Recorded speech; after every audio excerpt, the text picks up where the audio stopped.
Suot muna tayo ng botas guys. Papunta na naman ako mangumpay.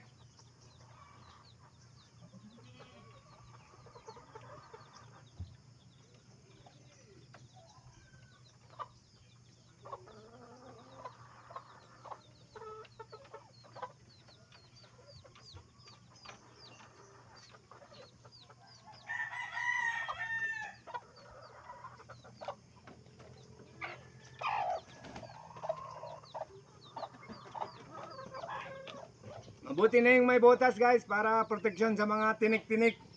Tsaka sa ahas.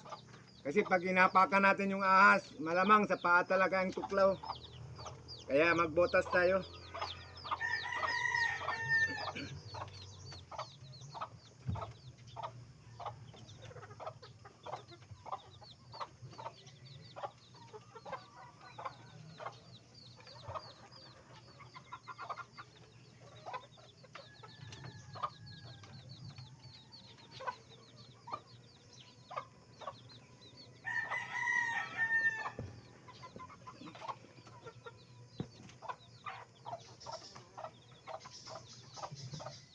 Bago tayo mangumpay, inom muna tayo tubig ng buko guys.